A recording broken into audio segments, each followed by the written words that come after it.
नमस्कार, मेरा नाम है विकास और आप देख रहे हैं पत्रकार उत्तर प्रदेश। इस वक्त हम मौजूद हैं लखनऊ में और लखनऊ यूनिवर्सिटी का ये न्यू कैंपस है। हम यहाँ पे आज आए थे। यहाँ के जो स्टूडेंट्स हैं उनसे बात करेंगे, उनसे जो है पोस्ट बजट जो है टॉक करेंगे। स्टूडेंट पॉलिटिक्स क्या है, लखनऊ यूनिवर्सिटी का क्या माहौल है, यहाँ पे जो कुछ सुविधाएं हैं, इंजीनियरिंग कॉलेज है, लॉ सेंटर है, फैकल्टी ऑफ लॉ है। तो स्टूडेंट जो एक यूथ है वो जो यूपी के मुद्दों और यूपी के मामलों और यूपी पॉलिटिक्स पर अपना क्या विचार रखता है उसको लेकर के बात करेंगे। तो यहाँ पे देखिए कुछ स्टूडेंट्स हैं, ये जो है वहाँ का प्ले ग्राउंड है। यहाँ पे कुछ स्टूडेंट्स हैं जो खेल रहे हैं और बास्केटबॉल खेल रहे हैं। उधर जो वॉलीबॉल चल रहा है और इधर जो अभी कुछ देर में फुटबॉल चल रहा था।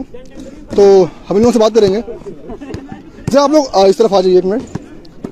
भाई थोड़ा सा आप लोग इधर आ जाइए। तो ये देखिए हमारे कुछ स्टूडेंट्स हैं, हम इनसे बात करेंगे यूपी के मुद्दों को लेकर के। तो अभी आप लोग बास्केटबॉल खेल रहे थे, तो एक आप लोगों का हम लोग इंट्रोडक्शन करेंगे कि आप लोग जो कहाँ से आए हो। तो क्या नाम है आपका? मेरा नाम साद। कहाँ से हो आप? अलीगढ़ से। अलीगढ़ से हो? अलीगढ़। अच्छा सॉरी, अलीगढ़ से हैं ये। और आपका नाम क्या है? मेरा नाम शंकर है और मैं बलिया से हूँ। बागी बलिया से हैं, ये शंकर नाम है।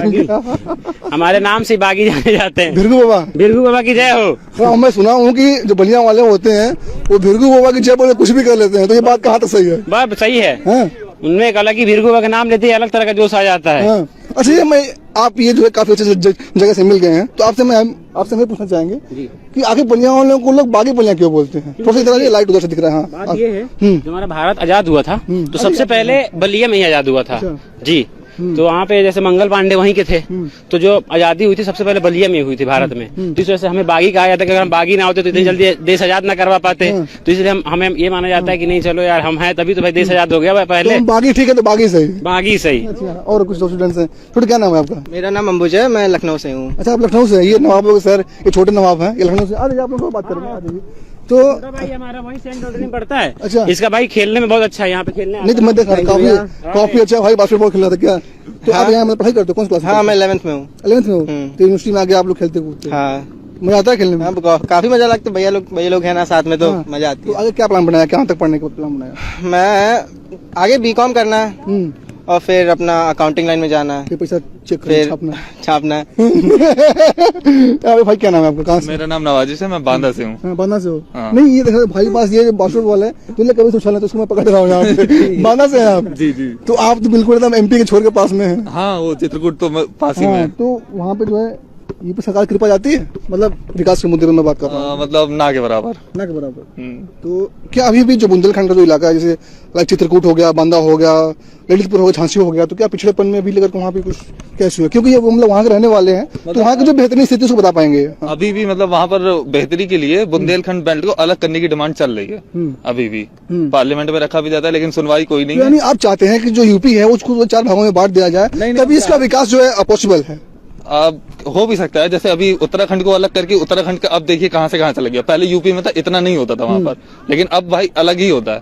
तो ऐसे ही बुंदेलखंड के भी हो सकता है। चाहते हैं कि बुंदेलखंड के अलग जो करने के साथ साथ जो है और डिसेंट्रलाइज किया जाए पावर को, क्योंकि जब वहाँ पे सरकारें रहेंगी तो उसके विकास के बारे में पर्टिकुलर जो है सोच पाएंगे। तो आप लोग इधर आ जाइए। आप लोग तो शर्मा क्यों रहे हैं? नहीं दुल्हन थोड़ी ना की विदाई हो रही है। बाकी बलिया वाले शर्माते कहाँ है? आ जाइए, अलीगढ़ आ जाइए भाई। तो ये लाइव चल रहा है अभी, फेसबुक पेज है हमारा। आगे जाइए, इधर आ जाइए, अब आराम से खड़े होकर के। पूरा मैदान अपना ही है, तो कहीं भागना नहीं है, नहीं भागना ना आपको भागना है। तो अच्छा, अब पर्टिकुलर एक बार जो इंट्रोडक्शन हो गया तो यूनिवर्सिटी से मुद्दे बात कर लेते हैं। तो किस फैकल्टी में आप जो पढ़ते हैं? हम इंजीनियरिंग फैकल्टी के हैं, इलेक्ट्रिकल इंजीनियर 4th ईयर। जी।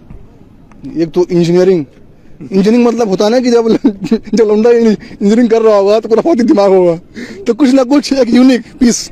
जी, हमें सब में ऐसा ही कुछ है, क्योंकि हम इंजीनियरिंग का मतलब हमें जो लगता है कि हम पढ़ते भी हैं और हर एक चीज एक्टिविटी में कर ही लेते हैं, इसलिए। अच्छा, तो ऐसे मैं आपसे ये पूछ रहा हूँ कि एक बीच में जो है एक बार एमबीए क्रेज आया, एक बार फिर इंजीनियरिंग क्रेज आया, तो फिर अब जो है जो क्रेज है वो इंजीनियरिंग का जो रुझान है, जो स्टूडेंट्स उनका काफी जो है मतलब कम होता जा रहा है over a period of time. तो इसको आप लोग मतलब किस तरह से देखते हो? जी, मेरा कहने का मतलब ये, जैसे मान लीजिए इंजीनियर दिन पर दिन बढ़ते जा रहे हैं, जॉब है नहीं, तो क्या करेंगे? जब उस टाइम पहले तक भाई इंजीनियर थे तो जॉब थी, अब जॉब ही नहीं है इंजीनियर को। इंजीनियर करके बैठे हैं, इंजीनियर करके सब इधर उधर काम कर रहे हैं, सेल्स में जा रहे हैं, बेचने का काम कर रहे हैं। तो भाई की इंजीनियरिंग करके लोग सेल्स में जा रहे हैं, बेचने का काम कर रहे हैं। तो एक मैं पूछना चाहता हूँ, आप लोग जानना चाहता हूँ, आप लोग इंजीनियरिंग बैकग्राउंड से हैं, तो अपने सीनियर्स, अपने जो आपके प्रोफेसर हैं उनको आप लोग अच्छे जानते होंगे कि ऐसी क्या खूबियां हैं, मतलब ऐसा क्या बद इंतजामी का आलम है कि जो इंजीनियर्स हैं, जो स्टूडेंट्स जो बीटेक किए हुए हैं, उनको अपने कोर सेक्टर्स में जॉब नहीं मिल पाती है। हमारे कॉलेज में कंपनियां नहीं आती हैं सब। कोर सेक्टर्स में जॉब न मिलने का एक कारण ये भी है कि पीएसयू का प्राइवेटाइजेशन हो गया है। और फिर इसके बाद एक ये कारण है, और दूसरी कारण ये है कि अभी सरकार जो नए मतलब जो हम लोग का कोर बिल्डिंग वाला फेज है उसमें ध्यान ही नहीं दे रही है। ये है निजीकरण ज्यादा हो रहा है। प्राइवेटाइजेशन की वजह से यहाँ पे सारे जो हमारे साथी हैं, सारे जो इंजीनियरिंग बैकग्राउंड से, तो ये काफी जो है एक इम्पोर्टेंट इशू है कि ऐसा मतलब क्या है जो इंजीनियरिंग के स्टूडेंट्स हैं उनको अपने कोर सेक्टर्स में जॉब नहीं मिल पाती है, तो उनको जो है सेल्स में और बाकी जो है जगह जाना पड़ता है। लाइक एसएससी की तैयारी करनी पड़ जाती है। बहुत सारे हमने स्टूडेंट्स को देखा है जो SSC CGL, SSC CHSL, even MTS में तक वो फॉर्म भरते हैं। ये तो है। और इस समय तो सबसे ज्यादा तो यूपीएससी का क्रेज चल रहा है। और यूपीएससी में लोग 4-5 साल, और उसमें भी ज्यादातर इंजीनियर्स ही रहते हैं। तो इसलिए क्योंकि जॉब ही नहीं है, तो आदमी पैसा लेके, घर से पैसा लेके फिर भी 4-5 साल लगा है। और आफ्टर 12th क्या एक जो प्रेशर रहता है क्या कि माता पिता की तरफ से कि हमको इंजीनियरिंग में जाना है, कभी ऐसा कुछ प्रेशर आप लोगों को झेलना पड़ा क्या? कुछ प्रेशर भी रहता है और कुछ पीयर प्रेशर भी रहता है। हाँ। सबसे बड़ी बात यह है कि हम लोग मतलब जो हमारा परिवेश है वो हमारे भविष्य को निर्धारित करता है। ठीक है। और हमारे परिवेश में सबसे ज्यादा हुआ है इंजीनियरिंग का, और इसके इंजीनियरिंग का हुआ होने के कारण ही मतलब हम लोग जो होते हैं इंटर के बाद हमारा मतलब जो नॉर्मल वो है, सोचते हैं कि हम लोगों को ये है नहीं कि मतलब अभी हम लोग की एक अच्छे से करियर काउंसलिंग नहीं हो पाती इंटर के बाद। जो इंटर में जो करियर काउंसलिंग होनी चाहिए, कि पता चलना चाहिए कि किस आप ब्रांच में जा सकते, किस स्ट्रीम में जा सकते हैं, आपको क्या करना चाहिए, या मेरा इंटरेस्ट किस में है। जो आजकल की पढ़ाई है इंजीनियरिंग में, वो इंजीनियरिंग में जो पढ़ाई करवाई जा रही है इस समय, वो केवल एक अपना वो मतलब कोरम पूरा कर रहे हैं। और बस अभी जो हम लोग के जो पढ़ाई करवाई जाती है उसमें पढ़ाई के लिए इंटरेस्ट नहीं जगाया जाता है, केवल बस पढ़ाई करवा दी जाती है। तुम अपना चाहे पढ़ लिए हो चाहे ना पढ़े हो, और इसका कोई मतलब कि मोटो नहीं है हमारी पढ़ाई करवाने का। और दूसरी बात ये है कि अब जब एक तो ये कोरोना जो फेज आ गया उसकी वजह से 2 साल काफी हम लोग के बर्बाद रहे, और फिर इसके बाद अब यही हमारे भविष्य को निर्धारित करेगा कि अब हम क्या करते हैं। तो हम लोग आईटी से हो कि यूनिवर्सिटी के? आईटी से हम लोग तो ये यूनिवर्सिटी से हैं। अच्छा, यूनिवर्सिटी। ये एक लखनऊ यूनिवर्सिटी एक स्टेट यूनिवर्सिटी है। जब सरकारी संस्थान जो अपने आप को दावा करते हो कि प्लेसमेंट्स को लेकर के और बच्चों को जो है नौकरी दिलाने को लेकर के, जब सरकारी संस्थानों का ये प्लेसमेंट का ये स्तर है कि जहाँ पे बच्चों को प्लेसमेंट ना हो पाता हो अपने कोर सेक्टर्स में, तो ये प्राइवेट इंस्टीट्यूशन के लिए में जो है काफी भयावह स्थिति हो गई उसकी हम अगर अच्छे से जांच पड़ताल करें तो। लेकिन जब हमने इनसे बात करी तो सबसे चीज आया कि इनको कोर सेक्टर्स में जॉब नहीं है, और इसको लेकर के वो अलग अलग चीजों की तैयारी करते हैं। ये उनकी मजबूरी है, और अपने करियर ऑप्शन के लिए उनको जो चुनना ही पड़ता है। तो ये काफी जो इंपॉर्टेंट डिस्कशन है जो इंजीनियरिंग के छात्र हैं, तो इनसे हम एक चीज पूछेंगे कि जब एक स्टूडेंट जो 10 लाख रुपए लगा करके, इवन इंजीनियरिंग में अगर प्राइवेट में हो तो आप 10 लाख रुपए लग जाता है 4 साल में, तो जब आप एमटीएस की तरफ मूव करते हो अपने कोर सेक्टर्स को छोड़ करके, तो उस टाइम जो है क्या फील होता है कि यार क्या अपॉर्चुनिटी, मतलब उस टाइम मन में क्या आता है? एक तो 4 साल हम जब बीटेक करते हैं तो 10 लाख रुपए लग जाते हैं, फिर घर वालों को लगता है कि नहीं अब इतना पढ़ लिया तो जॉब करनी चाहिए, और जॉब हमें मिलती नहीं है। तो हमारे दिमाग में ये चलता है कि कॉलेज खत्म हो, हम कोई भी एक नौकरी कर ले से घर वालों को थोड़ा राहत मिले। भाई घर वाले 10 लाख रुपए लगा के हमें पढ़ा रहे, फिर पढ़ाते रहे, नौकरी ना मिले हमें, भाई एमबीए कर लो कुछ भी कर लो, जब नौकरी ना मिले तो क्या फायदा घर वालों को इतना पढ़ाने का। तो कहने का मतलब ये कि हम ये सोचते हैं कि हमें नौकरी मिले, इसलिए एमटीएस मिले, कहीं मिले, जब कॉलेज वाले दे नहीं रिप्लेसमेंट, हमें कहीं ना कहीं तो सेटल होने है ना जिंदगी जीने के लिए। तो इसलिए हमें जो सही लगता है कि हमें इसमें जाना चाहिए, जो मिलता है उसको ले लेते हैं। आपका क्या कहना है? और एक तो ये लगता है कि हमारे 4 साल पूरे बर्बाद गए, कि हमने जो वहाँ पढ़ा वो हम तो यहाँ अप्लाई नहीं करते हैं, और हमें नई चीजें और सीखनी पड़ती हैं, क्योंकि सेल्स में आप इंजीनियरिंग थोड़ी ना लगा सकते हैं। शिक्षा विभाग में जो बैठे हुए जो बुद्धिजीवी लोग हैं उनको सोचना चाहिए, जो भाई ने कहा है कि 4 साल पढ़ने के बाद ऐसा लगता है कि हमारा सारा जो है टाइम जो है वेस्ट हो गया, और हम जो एक तरीके से कह सकते हैं तो बेवकूफ बन गए। तो ये सब मतलब क्या कारण है कि आप जो सिर्फ दिखावे की शिक्षा व्यवस्था पे आप जो चल रहे हो कि अलग अलग तरीके से? हमारे साथ एक और स्टूडेंट जो जुड़ गए हैं, और क्या नाम है आपका? मेरा नाम प्रेम यादव है। प्रेम, कहाँ के रहने वाले हो आप? जी हम गाजीपुर के रहने। गाजीपुर से हो आप। तो आप जो है क्या करते हो, किसी की तैयारी करते हो, और किस लिए जो है लखनऊ में हो आप? हम डिप्लोमा किए हैं इलेक्ट्रिकल से। Electrical diploma. और उसके ये भाई लोग इंजीनियरिंग किए हैं तो डिप्लोमा किए हैं, मतलब इनके जूनियर जी हैं, ये पायलट जी हैं, जूनियर जी हैं। तो आपका भी दर्द है भाई वाला? नहीं, हमारा ऐसा दर्द नहीं है, हम कर लिए थे डिप्लोमा ऐसे। मजाक में? हाँ मजाक। अच्छा। फिर उसके बाद डिप्लोमा करने के बाद फिर लगा कि गड़बड़ कर दिए हैं। देखो ये लोग भाई लोग इंजीनियरिंग करने के बाद लगता है कि मैंने 4 साल गड़बड़ कर दिया, इनको डिप्लोमा करने के बाद 3 साल बाद लगा कि हमने कुछ गड़बड़ कर दिया। हाँ। फिर एसएससी की तैयारी करने लग गए, अभी कर रहे हैं। बस सवाल आकर के वहीं अटक जाता है कि जब आपने टेक्निकल में डिग्री ली है, डिप्लोमा की आपने जो डिग्री ली है, उसके बाद आप जो है नॉन टेक वाले स्ट्रीम में जब आप जाते हो तो एक जो है काफी एक जो है जो हमारा एजुकेशन सिस्टम है उसके लिए भी एक सोचने का विषय है, और जो रोजगार उपलब्ध करवाने वाली जो एजेंसियां हैं उनके लिए भी सोचने का विषय है, और जो यूनिवर्सिटीज हैं सरकारी या प्राइवेट हो जो अच्छी यूनिवर्सिटी हैं उनको भी ऐसा कि ऐसा क्या है कि स्टूडेंट जो है अपना स्ट्रीम जो है शिफ्ट कर लेता है, अपने जो जॉब की उसका है वो टेक से फिर नॉन टेक की तरफ जो है शिफ्ट हो जाता है। तो अब हम जो है और अगर मैं फैसिलिटीज की बात करूं, प्रोफेसर स्टूडेंट जो रेशियो है, बाकी जो फैसिलिटीज है, तो इस यूनिवर्सिटी में, लखनऊ यूनिवर्सिटी में कैसा है वो? ये तो सही है, बिल्कुल सही है। यहाँ का मतलब एक मतलब लगभग थोड़ा सा हम लोग इधर हर एक लाइट अच्छे से आएगी। हाँ बताइए।